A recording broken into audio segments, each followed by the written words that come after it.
Well, boy, time for me to go to work.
Another word out of you, and I'll cut your tongue out of your mouth. Am I understood? Good.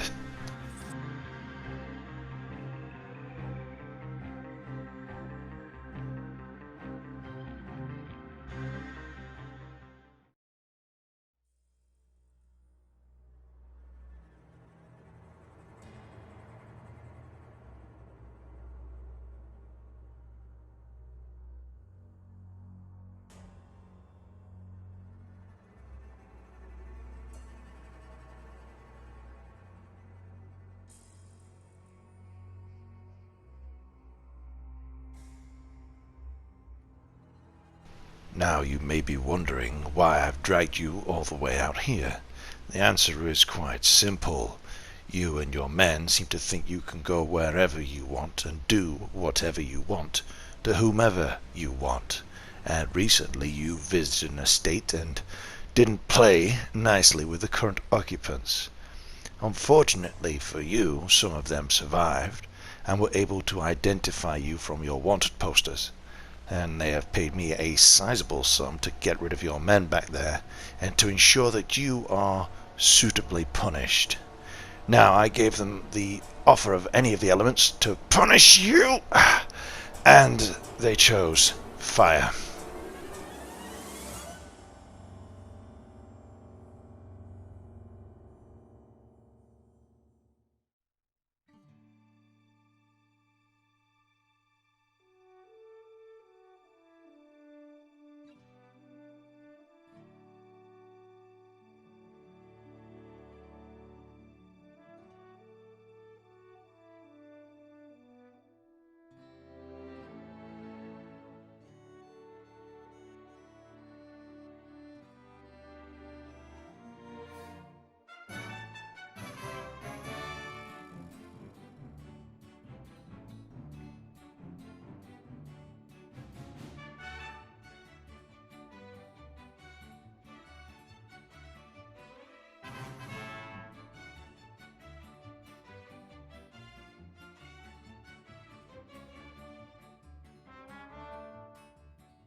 Ah, Hunter, you've returned. I assume then it's safe to say the job went off without a hitch. Well, I'm still breathing. They ain't. I'm sure the family will be thrilled to find out. I'll inform them immediately. In the meantime, here is your payment, and a letter has arrived for you. A letter? Dear Hunter, I hope this letter finds you well, but it is with a heavy heart that I write to you. For whilst you were in the South pursuing robbers, rapists, and murderers, something far worse is headed north to Valentine.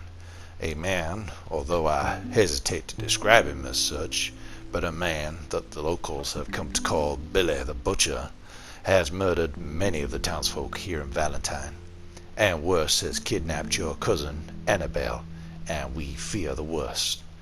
It is my hope that upon reading this letter you will head north and seek vengeance for the townsfolk and for your cousin, for I know you are a man who takes great pride in justice, in punishing evil men and protecting the innocents, no matter what the cost. Hey, you! Please! You gotta help me! Mr. Abel Stucks been wanting us to sign our land over. Only this time I escaped, but they have my husband. They're gonna kill him. Don't you worry. I won't let it come to that. Now, whereabouts do they hold up? The stone farmhouse back there where I came from. Okay, I'll head there now. I'll see about finding more help. Don't bother. I won't need it.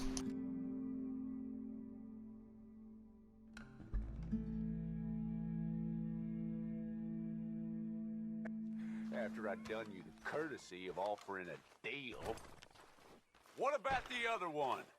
They was injured. Can't have got too far. All right, you ain't dealing, so bye-bye it is. They're killers! Get them! The hell?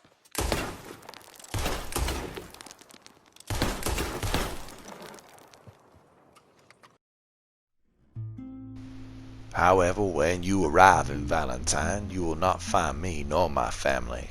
This place has become tainted for us all.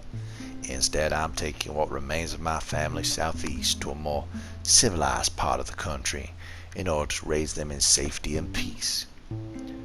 Of course, if you need any information on the butcher, then I suggest looking for the local bounty hunter. Many men have hunted the butcher, but this man is the only one who has returned alive.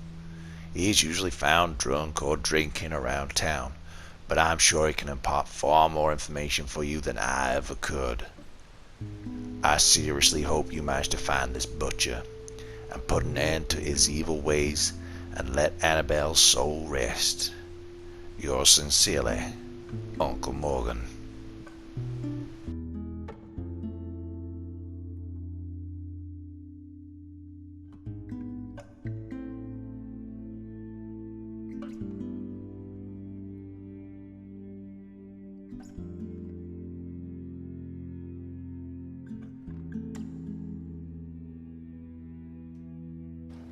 This fool couldn't bluff his way out of a sack. Now, you see, Helen, Ackley here is a silly boy. How's it going, tough guy? Barkeep. Hello, sir. How can I help you?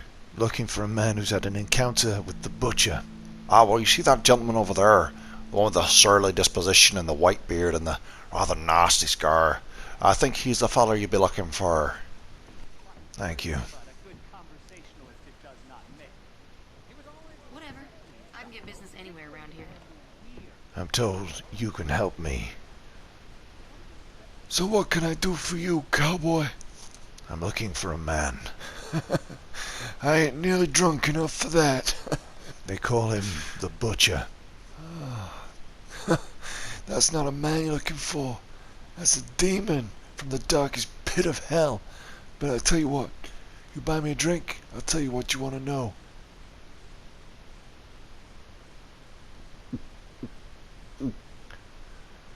So, you've seen him then?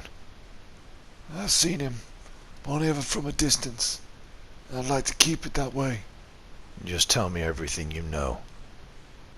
Well, I'd heard the stories. I figured that's all they were. Stories. And that bounty was mighty tempting.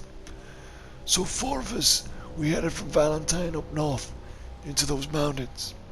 I've ridden with these fellas before, capable and dependable, each and every one of them. Now that first day, we didn't find a track, trace, nothing of anyone. On the second day, well, we came across an abandoned camp. Figured maybe it'd hold up there. We decided to rein in, have a little look around.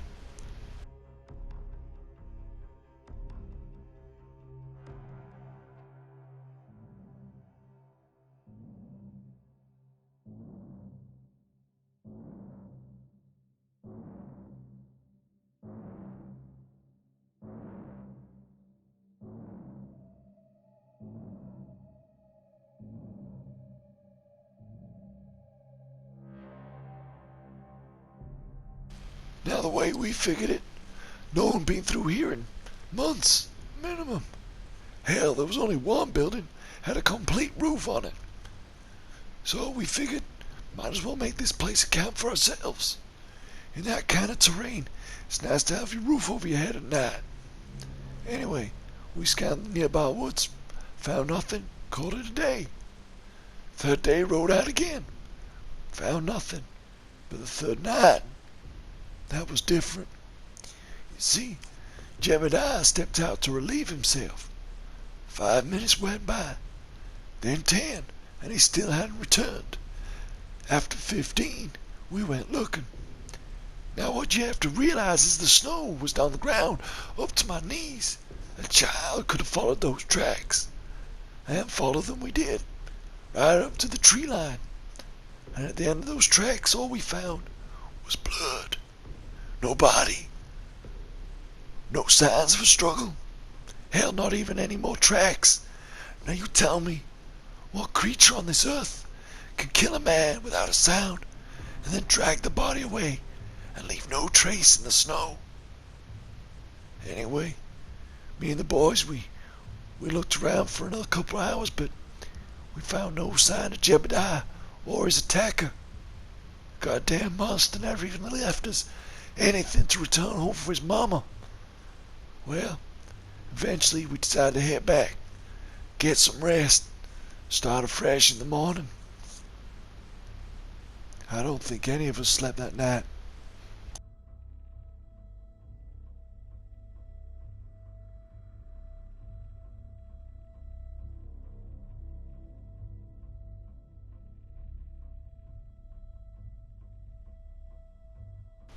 So the next morning we decided to get smart, to strategize. Now at the time, the plan seemed full of promise and potential. But with the benefit of hindsight, I see that it was foolhardy and arrogant. But that's the benefit of hindsight. See, the plan was simple. Once we left camp, we spread out. That way we cover more ground, but we always ensure we kept one another in sight. Now, should you spot that son of a whore first, fire a shot, wait for us to come to you, track him down together. Well, Connor fired his shot, so I fired a couple, waited for Marcus to come to me. But when I turned around, Connor was nowhere to be seen. So, me and Marcus headed up to where I saw him last. Not a sign. And once more, we found ourselves following tracks in the snow. And once more, we go to the tree line and find one of our group missing. No body, no tracks, not even blood. Just his damn horse, just standing there. Well, me and Marcus, we had a quick look, but we didn't hold out much hope. But then we heard him screaming. I ain't never heard a man scream like that. And up in the mountains, the screams, they sound like they're coming from all around. But Marcus and I, we quickly figured out the direction he was coming from and we rode out. And that's when we came across the frozen lake. And on the edge of this frozen lake was the only other settlement we'd seen in days. A little cabin. And from that cabin, you could hear Connor screaming for his mama, screaming for his pops. And they just stopped. Silence was deafening. Then out strode the butcher, calm as a breeze, like he hadn't just killed two of my friends. Even from that distance, I could almost feel him smiling, smug, and he just headed back inside. Well, we knew where he was now. We came up with a new plan, a simple plan. You see, I'd act as bait. I'd walk out onto the ice, and I'd try and draw him to me. Marcus would go up into the tree line. Now, should the butcher come for me, he's gonna have two sets of guns aiming at him. If he decides to go for Marcus, well, there's no way to get to that tree line without me spotting him first. I'd close in, and again, we'd catch him between two guns. And once more, the idea seemed full of promise and potential. I made my way out onto the ice, and then I heard it. I heard Marcus firing rapidly, panicked. I made my way over as fast as I could. By the time I got to Marcus's body, he was long gone. I can't even describe to you what I saw, but I will tell you, it chilled me to the bone. And then I heard him, the butcher, laughing at me from the trees. And I ain't ashamed to say, I ran. And after that, I don't remember much. I remember running in the dark, firing at nothing. I remember the laughter. And then finally, I remember falling. 2 weeks later, I woke up in Valentine. Some folk had found me about a mile north of town. I have no idea how I made it there. I had a broken leg, broken ribs. I was comatose, and I would not stop screaming. By the time I finally woke up, I'd torn my vocal cords. But hey, look at me now. I'm a picture of health. You want my honest opinion, cowboy? You get back on your horse. You go back to wherever it is the hell you came from. Forget this whole nonsense. So, cabin on the edge of a frozen lake up north. Sounds promising. Thanks, old timer. Now where in the hell are you going? Do you not listen to a word I said? Oh, I heard. I'm going hunting.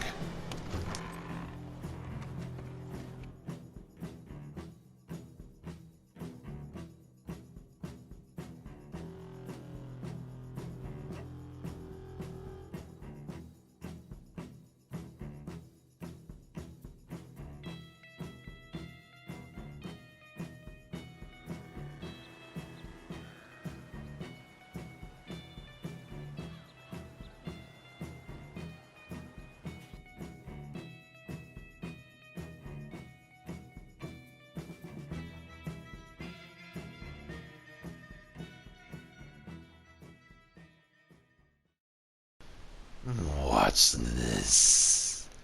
Ah, my boys are out for blood.